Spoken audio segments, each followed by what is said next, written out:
여성의 시편 13편 1절부터 6절 말씀 찾으셨으면 한 목소리로 합독하겠습니다. 여호와여, 어느 때까지니까 나를 영원히 잊으시나이까? 주의 얼굴을 나에게서 어느 때까지 숨기시겠나이까? 나의 영혼이 번민하고 주님처럼 마음에 근심하기를 어느 때까지 하오며 내 원수가 나를 치며 자랑하기를 어느 때까지 하리까? 여호와 내 하나님이여, 나를 생각하사 응답하시고 나의 눈을 밝히소서. 두렵건대 내가 사망의 잠을 잘까 하오며 두렵건대 나의 원수가 이르기를 내가 그를 이겼다 할까 하오며 내가 흔들릴 때 나의 대적들이 기뻐할까 하나이다. 나는 오직 주의 사랑을 의지하였사오니 나의 마음은 주의 구원을 기뻐하리이다. 내가 여호와를 찬송하리니 이런 주께서 내게 은덕을 베푸시리로다. 아멘. 오늘 본문을 가지고 작은 신음에도 응답하시는 하나님, 같이 은혜를 나누려 합니다. 여러분, 우리가 금방 불렀던 찬송가 361장 내 기도하는 이 시간, 작사가가 여러분 잘 알고 있는 메리 크로스비 여사입니다. 1820년대 미국의 작은 시골 마을에서 태어났죠. 너무 가난한 그런 가정이었습니다. 그런데 안타깝게도 생후 6주 만에 뇌에 염증이 생겨서 치료를 받아야 하는데 이 돌팔이 의사한테 잘못된 치료를 받아서 눈을 내리게 돼요. 그래서 95세까지 참 힘들고 어려운 삶을 살게 됩니다. 그럼 이 돌팔이 의사가 이 뜨거운 찜질약을 이 눈에 대다 보니까 어떻게 감각이 타버리죠. 그래서 돌이킬 수 없는 맹인으로 살아갈 수밖에 없는 그런 상황이 되죠. 이 크로스비 여사가 9살 때 이런 시를 지었다고 합니다. 비록 볼 수 없으나 나는 얼마나 행복한 영혼인가요?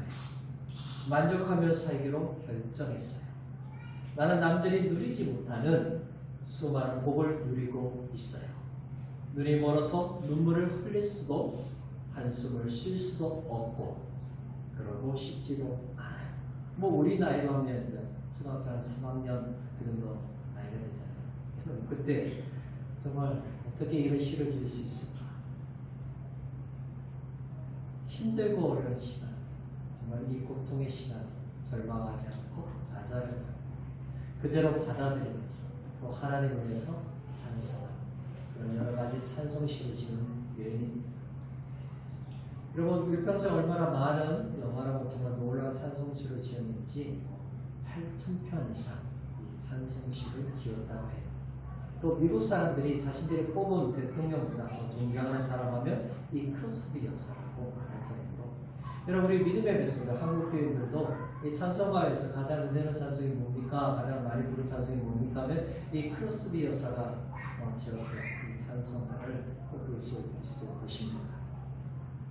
여러분, 자신의 처한 상황으로 인해 고통과 정말 힘든 시간이지만 절망하지 않고 좌절하지 않고 오히려 뭡니까? 하나님을 찬송하고 구원의 그 하나님을 찬양했다. 그 교보로 쓰임받은 이름이 바로 크로스비 여사입니다. 여러분, 오늘 시편, 우리가 보고 있는 이 시편은 다윗의 시편이죠. 인도자를 따라 부르는 노래라 이렇게 표제가 되어 있습니다.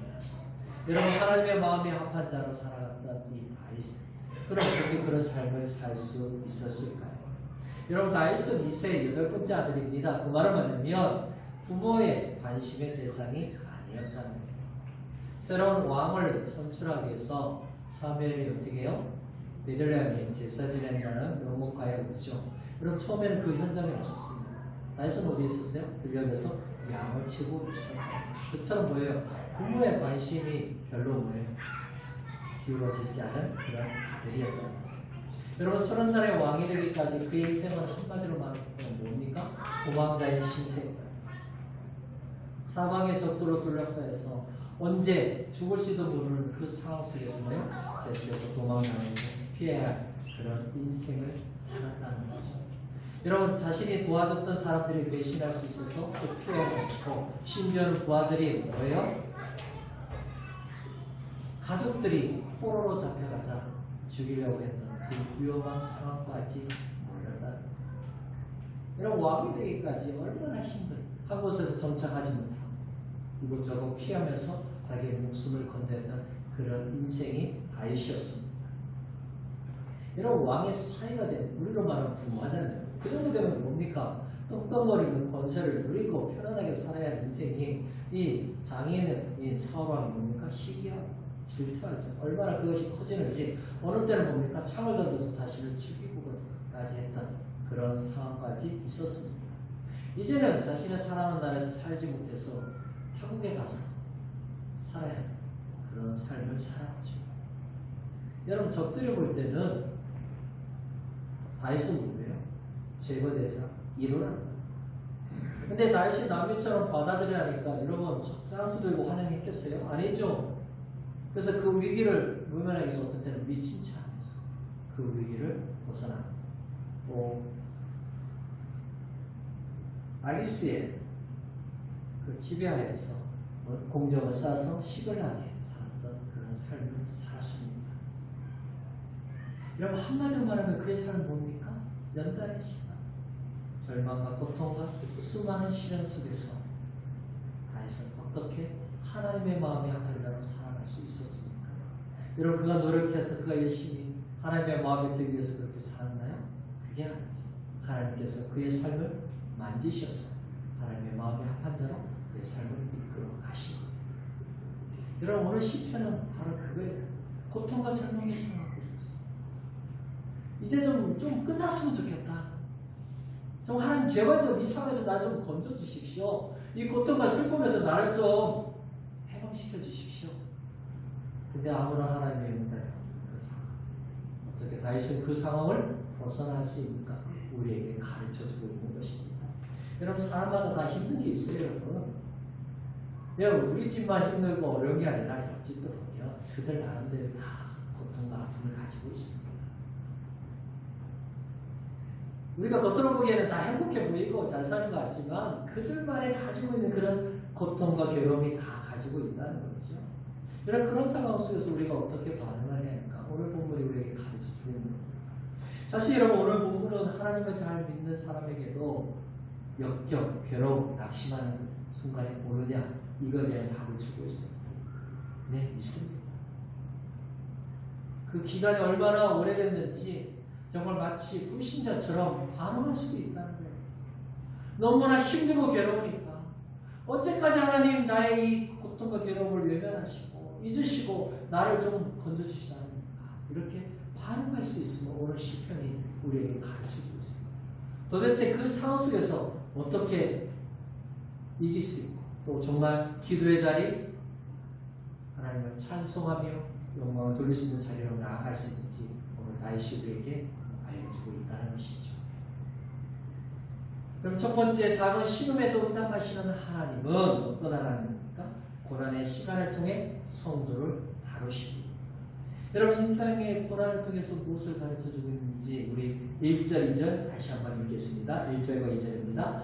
여호와여 어느 때까지인가 나를 영원히 잊으시나이까 주의 얼굴을 나에게서 어느 때까지 숨기시겠나이까 나의 영혼이 번민하고 죽이도록 마음에 근심하기를 어느 때까지 하오며 내 원수가 나를 치며 자랑하기를 어느 때까지 하리까. 아멘.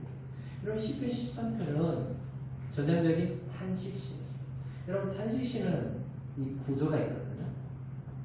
탄식해요. 근데 기도해요. 그리고 찬양하고 감사로 영광을 드립니다. 이런 구조를 가지고 있습니다. 여러분 1년이라고 할 수 있는 우리 1절과 2절에 보면 뭐가 나와요? 슬픔을 표현하는 부름과 탄식이 나오죠. 자, 2년이라고 할 수 있는 3절과 4절에는 부름과 청원인 기도가 나옵니다. 3절이라고 할 수 있는 5절과 6절에는 뭐가 나옵니까? 신뢰와 찬양에 대한 확언이 나오고 있죠. 우리 1절과 2절에 보면 반복되는 단어가 있습니다. 어느 때까지, 어느 때까지. 히브리어는 아드 하나가 4번 나오죠. 그러니까 다윗이 생각해보도 지금 다윗은 어떤 상황이에요? 고통의 상황, 절망의 상황, 힘든 상황, 슬픈 상황. 근데 이것이 너무 길어진단 말이에요. 그러니까 어느 때까지 도저히 하나님 왜 나를 건져주시지 않습니까? 내가 이렇게 힘들고 지쳐있는데 정말 낙심과 절망 상황이 있는데 하나님 언제까지 나를 내버려 두실 겁니까? 이렇게 지금 먹고 있어요? 부르짖고 있다. 하나님 앞에 지금 탄식의 소리를 외치고 있는 거죠. 여러분 적어도 여러분 이 고난의 시간이 길어지면 어떻게 해요? 우리 하나님 앞에 매달리잖아요. 제발 좀 빨리 끝내달라. 근데 뭐요? 아무런 응답이 없어요. 이 상황 계속해서 지속되고 있단 말이에요. 그러니까 너무나 힘들죠. 여러분 이런 거예요. 여러분 우리 상황 속에서 우리 삶에 적용해 보면 남편이 힘들게 합니다. 근데 그 힘든 것도 참 어려운데 자식까지 사고를 치고 있다. 해결의 기미가 보이지 않아서 어떻게 하나님 앞에 매달립니까? 제발 좀 하나님 해결해라. 근데도 여러분 아무런 징조가 보이지 않는 거예요. 방황하고 있는 남편의 모습을 볼 때마다, 하나님을 멀리하고 있는 자식을 볼 때마다 마음이 어때요? 힘들잖아요. 괴롭잖아요. 그때 여러분 며칠 전에 하나님 언제까지, 나를 언제까지 이 상태로 내버려두시고 지금 이렇게 뭐예요? 탄식하고 있는. 여러분 몸에 질병 가운데 있는 분들, 또 오랫동안 보면 그 아픔 가운데 있는 분들은 이 다윗의 상황, 이 마음을 이해하게 됐다는 거예요. 좀 하나님 앞에 치유해달라고, 고쳐달라고 기도했는데 마음이 없는 거예요. 또 어느 순간에 좀 좋아질까 하더니 또다시 나빠진단 말이에요. 그러다 보면 어떻게 여러분 하나님 앞에, 하나님 언제까지 저를 이대로 내버려 두시고 이 질병의 고통 가운데서 언제까지 저를 외면하실 겁니다. 지금 이 탄식하고 있는 것이 다윗이 고통하고 있는 모습이라는 거죠. 근데 여러분 이 시간이 점점 흘러가다 보니까 다윗에게 어떤 마음이 어떤 생각이 들어왔어요? 혹시 하나님 나를 잊은 건 아니에요? 아니 이렇게 내가 힘들게 오랫동안 하나님 앞에 부르짖고 하나님 제발 좀 건져달라 했는데 아무런 징조가 없어요. 하나님 혹시 나 잊은 거 아니에요? 그러다가 여러분 점점 시간이 지나다 보니까 어떤 생각이 드냐면 혹시 하나님이 의도적으로 나를 외면하고 있는 건 아니에요? 하나님이 나를 정말 얼굴을 피하고 있는 건 아니에요? 여러분 그 마음이 드니까 뭐예요? 더 힘든 거예요. 마치 하나님과 자신의 관계가 단절되어 있는 상태같이 느껴진다는 거예요. 그러니까 더 괴로운 거죠. 언제까지 하나님 이 상황으로 나를 몰고 가시고 이렇게 지금 뭐하고 있어요? 절망하고 있죠. 그렇다면 여러분 다윗이 처한 상황은 도대체 뭡니까? 여러 가지 우리가 이유를 알 수 있겠죠. 다윗의 상황에 대해서 우리가 잘 알고 있으니까. 근데 문맥상으로 보면 3절 하반절에 보니까 내가 사망의 잠을 잘까? 사망의 잠? 심각한 질병에 다윗이 지금 처하고 있는 건 아닐까? 추측할 수 있다는 거예요. 육신의 그 질병 가운데 도저히 치료가 안 되는 그 상황 속에서 다윗도 모르겠어요. 하나님 앞에 치료해달라고 고쳐달라고 했죠. 근데 뭐예요? 아무런 마음이 없는 거예요. 그러니까 너무나 힘든 거예요. 그래서 하나님이 마치 자신을 버린 것처럼 느껴질 때 너무나 힘든 상황 속에 놓여 있는 것이죠. 여러분 그래서 자신의 놓인 이 상황 때문에 화순해 봅니다. 근데 더 힘든 건 뭐예요? 하나님의 침묵이라는 거죠.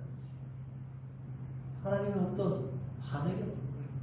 뭔가라도 좀 기다려 아니면 더 있어 이렇게 하면 괜찮은데 그거조차도 없는 하나님의 침묵이 더 어렵고 힘든 거죠. 주변의 원수들은 나의 이 상황을 보고 어떻게 해요? 저랑 기뻐합니다. 그러니까 더 힘든 거죠. 여러분 그래서 2절에 자신의 상태, 마음의 상태를 묘사하고 있죠. 종일토록 혼민하고 근심하고 있다. 자신의 영혼과 뭡니까? 지금 실험하고 있습니다. 슬픔 속에서 지내고 있습니다. 원수가 자신을 치며 자랑하고 그래서 탄식하고 있는 거죠. 여러분 원수가 자신의 짓밟아 의기양양하는 그 모습을 보니까 뭐예요? 더 힘든 거예요. 그래서 하나님 앞에 보니까 지금 불만을 토하고 있는 거예요. 그러니까 하나님의 이 모습 두 가지 뭐예요? 나를 잊었는가? 또 나를 외면하고 있는가? 이거에 대해서 이 일을 제기하고 있는 거예요. 여러분 이것이 다윗만이 겪고 있는 고난입니까? 여러분 성경에 보면 수많은 믿음의 백성들이 이런 고통과 고난 속에서 하나님 앞에 탄식하고 있는 것을 우리가 잘 알고 있습니다. 여러분 이 시편 앞에 있는 욥기 3장 24절부터 26절에도 욥은 이렇게 자신의 처한 상황을 고백하고 있습니다. 나는 음식 앞에서도 탄식이 나며 내가 앓는 소리는 물이 쏟아지는 소리 같구나. 내가 두려워하는 그것이 내게 임하고 내가 무서워하는 그것이 내 몸에 미쳤구나. 나에게는 평온이 없고 안일도 없고 휴식도 없고 다만 불안만이 있구나. 여러분 신실한 믿음의 사람들도 뭡니까? 수많은 고통과 문제 속에서 탄식하고 절망과 아파했다는 거예요. 여러분 이것은 나만 겪는 일이 아니라는 거죠. 그럼 여기서 원수가 구체적으로 무엇이냐는 문제가 있습니다. 물론 몸의 싸움으로 죽음, 질병의 문제라고 볼 수 있다고 했습니다. 그러네요. 다윗이나 우리가 겪는 이 문제는 크게 보면 세 가지 범주 안에 다 들어가요. 하나는 하나님과의 문제, 또 하나는 나와의 문제, 또 하나는 이웃과의 문제에 다 들어간다는 거예요. 여러분 그 문제가 해결받기 위해서 뭡니까? 이 관계가 회복되어야 합니다. 먼저 하나님과의 관계가 회복되어야죠.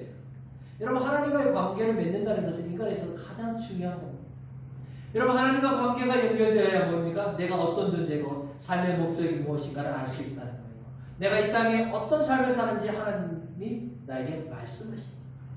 근데 이 관계가 회복되지 않으면 어떻게 살아요? 끊임없이 고통과 절망 상황 속에서 자신의 주어진 상황에 그냥 뭐하고 살아요? 원망과 불평하다가 끝나는 인생이 될 수 있다는 거죠. 여러분 또 어떤 관계가 회복돼요? 나와의 관계가 회복돼요. 여러분 우리가 생각해도 어떻게 나와의 관계가 회복될 수 있나?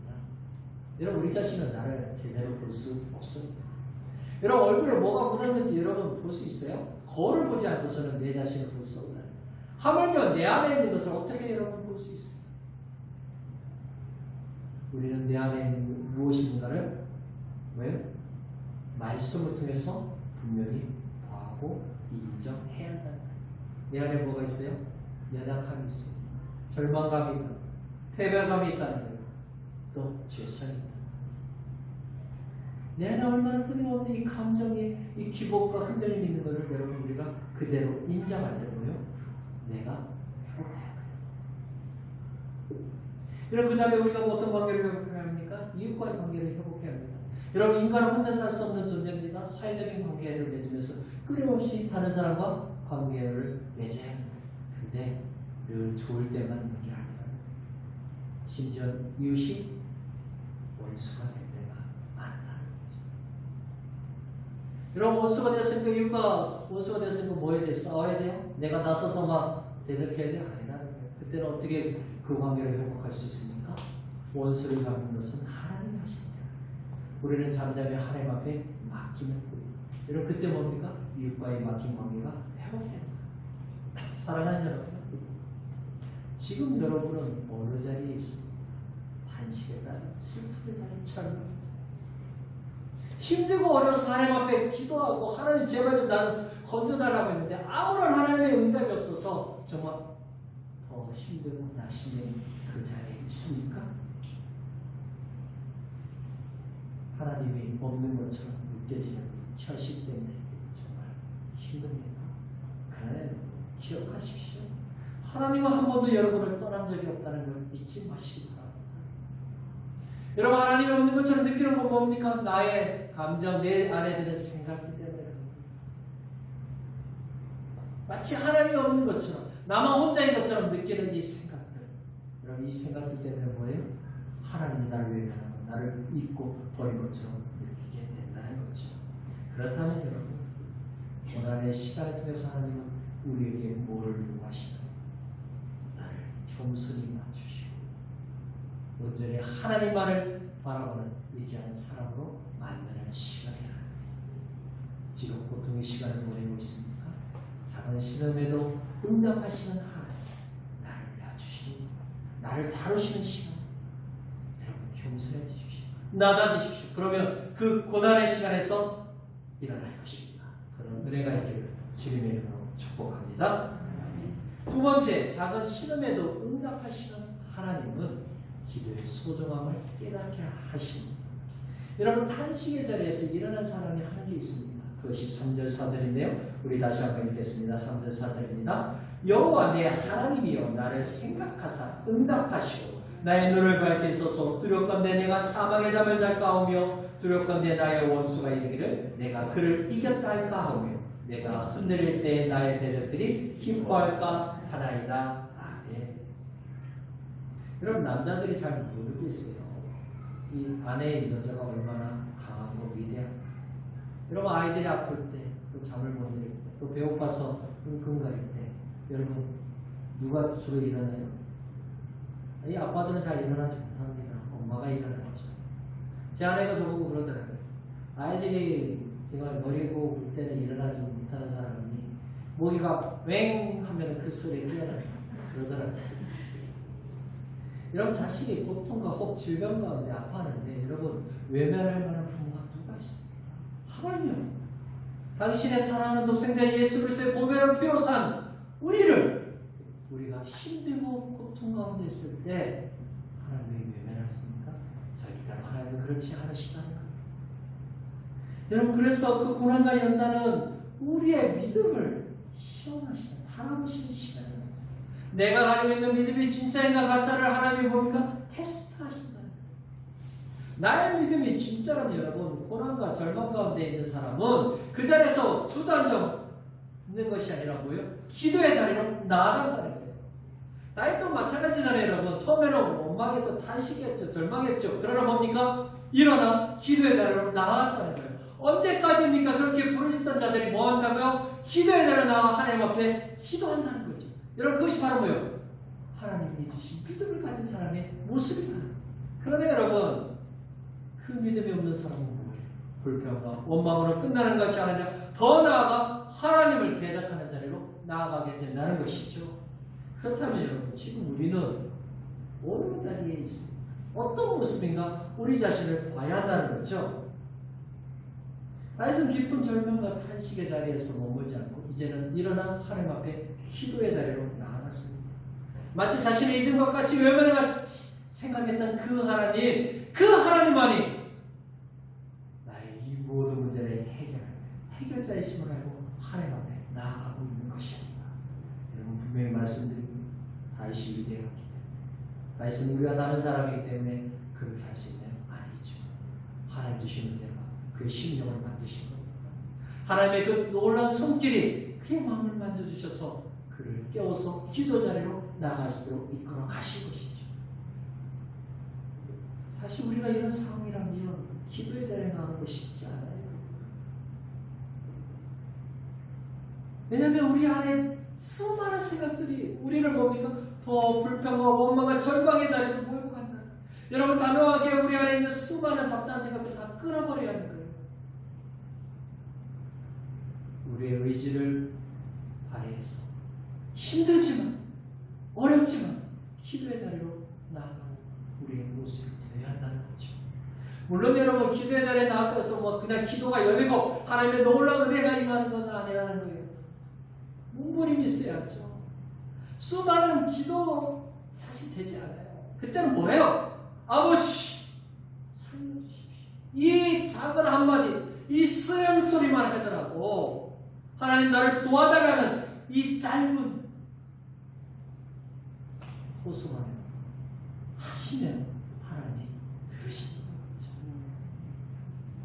여러분 그래서 다윗은 여호와의 이름을 내 여호와 내 하나님이요 이렇게 부르고 있습니다. 내 하나님 마치 뭐예요? 하나님과는 다윗이 개인적으로 얼마나 친밀한 존재인가를 이 표현을 통해서 알 수가 있습니다. 그러면서 여러분 3절에 보니까 세 가지 기도의 동사가 나오죠. 나를 생각하사 구원하사 응답하시고 나의 눈을 밝히소서. 생각하십시오. 응답하십시오. 밝히십시오. 여러분 이 세 가지 기도의 동사가 여러분을 우리가 붙들어야 할 것이죠. 여러분 정말 낙심의 자리, 슬픔의 자리에 있는 사람들은 다윗처럼 이렇게 기도해야 돼요. 물론 여러분 똑같이 이렇게만 기도하라는 것이 아니죠. 적어도 여러분 슬픔과 탄식의 자리에 있는 사람이 기도의 자리에 나와서 또 기도의 자리에서 정상의 자리에 승리의 자리에 찬양과 영광의 자리에 나가실 때는 적어도 이렇게 기도해야 돼요. 여러분 먼저 보십시오. 나를 생각하사 이 말은 뭡니까? 제발 나 좀 보소서. 하나님 내가 지금 얼마나 힘든지 아시고 제발 나를 좀 주목해 주십시오. 이런 기도를 하는 거예요. 여러분 거기에서 끝나지 않습니다. 뭐라고 말합니까? 내게 응답하소서. 여러분 다윗의 기도는 결국 뭐예요? 나를 하나님 주목하는 데 끝나는 게 아니죠. 지금 나의 이 처한 현실 하나님 뭐예요? 응답. 하나님께서 행동에 달라요. 요청이 달라요. 여러분 거기에서 또 이제 뭐를 기도하고 있습니까? 나의 눈을 밝히소서. 여러분 육신의 눈을 밝혀달라는 그런 의미가 아니죠.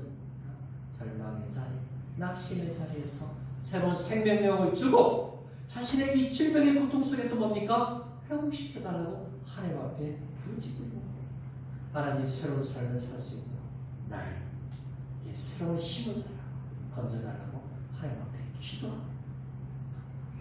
왜냐하면 자신이 사망의 잠을 잘까봐 이 고통과 죽음의 상황 속에 있으면 원수들이 뭐요?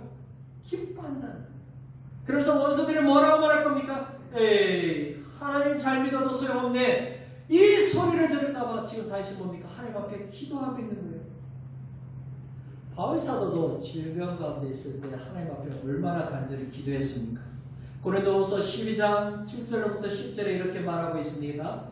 여러 계시를 받은 것이 지극히 크므로 너무 자만하지 않게 하시려고 내 육체에 가시고 사탄의 사자를 주셨으니 이는 나를 쳐서 너무 자만하지 않게 하려 하십니다. 이것이 내게서 떠나가게 하기 위하여 내가 3번 주께 간구하였더니 나에게 이르시기를 내 은혜가 내게 족하도다.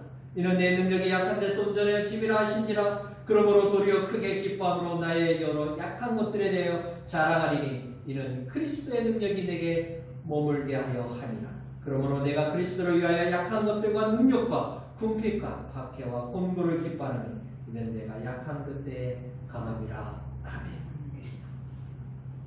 다윗은 자신의 이 상황 속에서 하나님 앞에 기도하는 것이 또 사절에 보면 또 호소가 있습니다. 그는 자신의 원수가 승리하여 기뻐하는 것이 두렵다고 하나님 앞에 호소하고 있습니다. 왜냐하면 본인은 하나님 믿는 백성인데 원수들, 사단의 사람인 그들이 승리하여 보십시오. 하나님의 영광이 가리지 않습니까? 그래서 하나님 앞에 지금 기도하고 있습니다. 여러분 모세도 하나님께 이런 호소의 기도를 한 적이 있죠. 하나님께서 범죄한 이스라엘을 다 멸하시기로 하시다 모세가 뭡니까? 하나님한테 원수들이 하나님의 영광을 가릴 수 있고 하나님의 이름을 토롱할 수 있으니 하나님 안 됩니다. 여러분 출애굽기 32장 12절에 이렇게 말하고 있죠. 어찌하여 애굽 사람들이 이르기를 여호와가 자기의 백성을 산에서 죽이고 지면에서 진멸하는 악한 의도로 인도해내었다고 말하게 하시려 하니까 주의 맹렬한 노를 그치시고 뜻을 돌이키사 주의 백성에게 이 화를 내리지 마옵소서. 이렇게 보고 다윗의 궁극적인 기도의 목적은 뭐겠어요? 하나님의 영광이 가리지 않도록 그래서 기도합니다. 여러분 이것은 우리도 똑같습니다. 하나님 나의 이 문제 때문에 나의 이 고통과 절망상 때문에 하나님의 영광이 가리면 어떻게 됩니까? 예수 믿는다면 네가 아니 너의 하나님 믿는데 왜 하나님 너를 도와주지 않아? 이 소리 들으면 하나님의 영광이 가려질 수 있으니 하나님 제발 응답해달라고 이렇게 하나님 앞에 지금 기도하고 있는 거죠.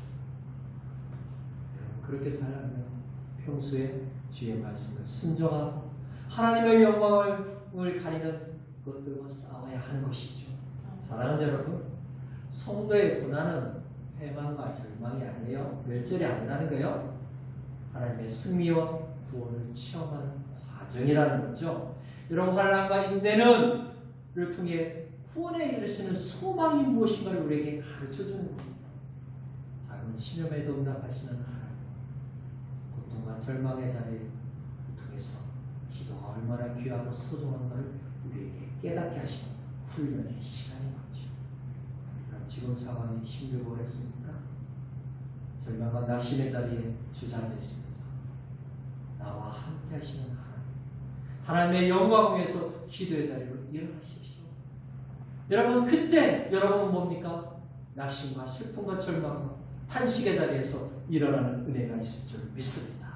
여러분에게 그런 은혜가 있기를 주님의 이름으로 축복합니다. 아멘. 우리 마지막으로 작은 시험에도 응답하시는 하나님은 여호와의 사랑으로 일어나 영광을 돌리는 삶을 알게 하십니다.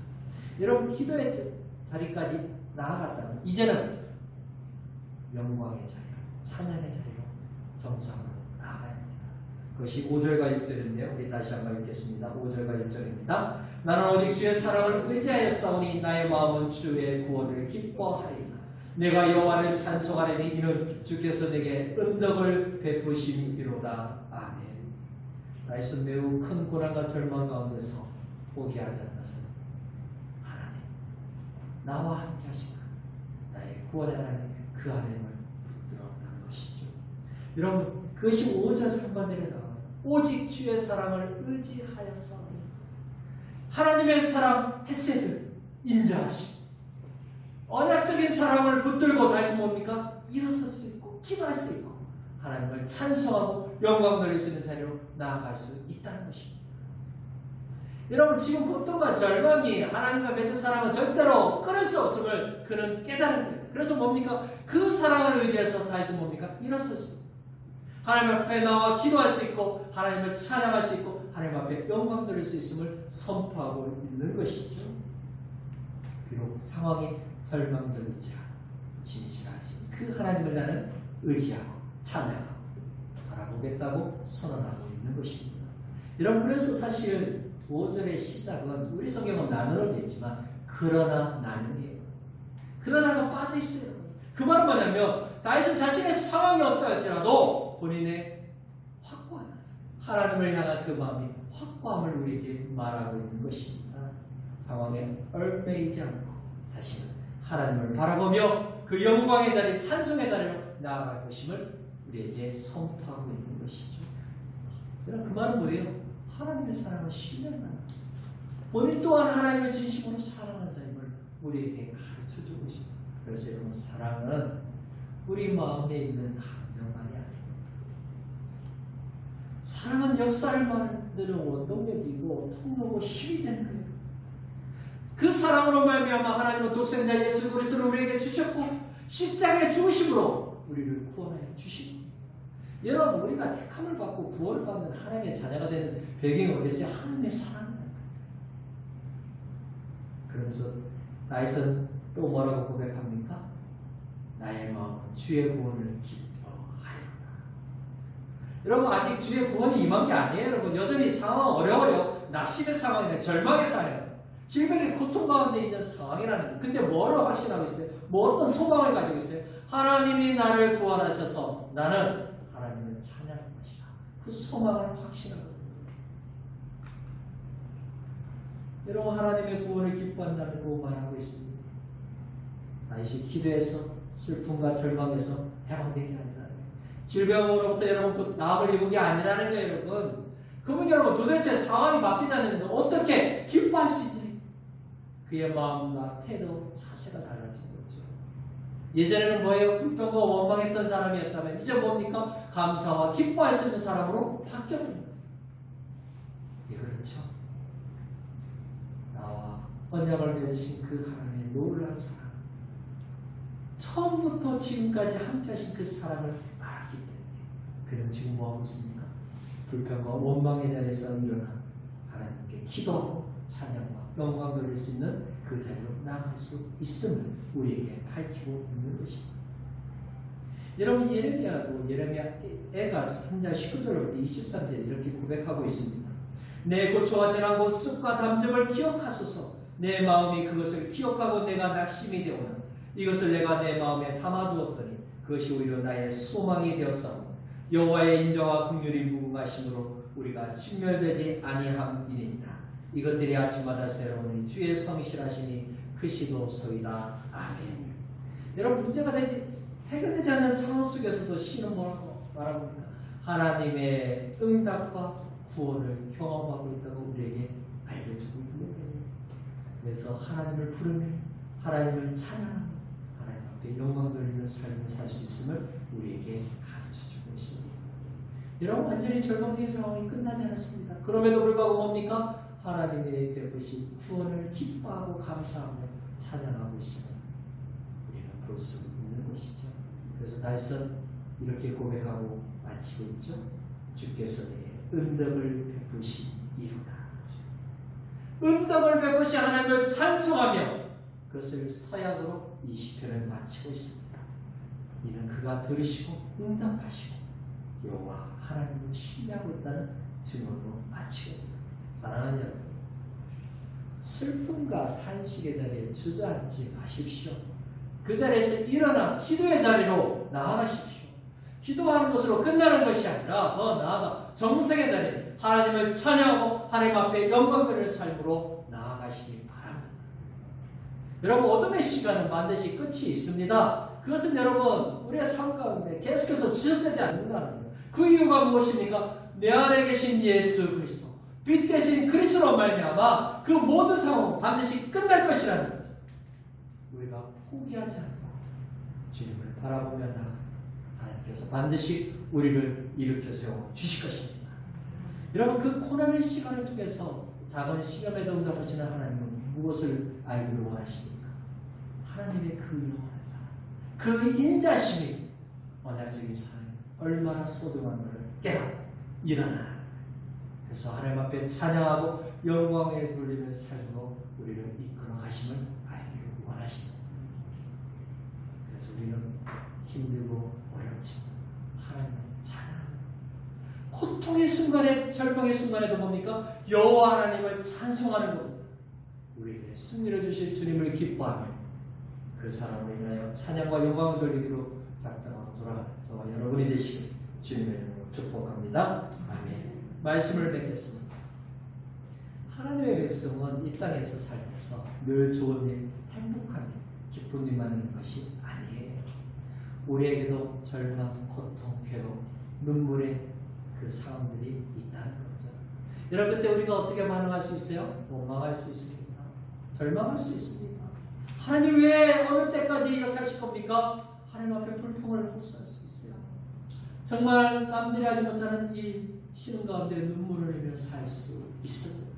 그러나 여러분 그것이 끝나서는 안 된다는 거예요. 슬픔과 탄식의 자리에서 일어나요. 나를 외면하지 않으시고 나와 늘 함께 하시는 그 주님을 바라보며 기도의 자리로 나아가요. 여러분 그 기도 자리에서 오십시오. 하나님 어찌하면 좋습니까? 아버지의 영광이 가려지는 나의 삶이라면 하나님은 안 됩니다. 여러분 그렇게 부르짖을 때 하나님이 어떻게 해요? 우리를 영광의 자리, 정상의 자리로 이끌어 가신다. 여러분 그곳에서 뭐 할 수 있어요? 하나님의 사랑을 붙들고 찬양하는 거예요. 하나님 앞에 감사하고 기뻐하는 거예요. 구원을 베푸실 그 하나님 앞에 뭡니까? 찬송으로 영광으로 올려드릴 수 있다는 거죠. 여러분 그런 인생 오늘 다윗이 그 고통과 절망에서 어떻게 이겼습니까? 우리에게 보여주고 있습니다. 그 말은 하나님의 자녀인 저와 할 수 있다는 거죠. 힘들고 어렵습니까? 정말 말할 수 없는 아픔이 있습니까? 그 자리에서 모르면 안 됩니다. 기도를 나오십시오. 여러분 하나님 앞에 기도하십시오. 나를 생각하사 구원하소서 나의 눈을 밝히소서. 그렇게 하나님 앞에 기도할 때 여러분의 입을 통해서 하나님을 찬양하는 찬송이 터질 것입니다. 그럼 여러분 삶이 하나님 앞에 영광을 삶으로 바뀌게 될 줄 믿습니다. 이런 은혜가 있기를 주님의 이름으로 축복합니다.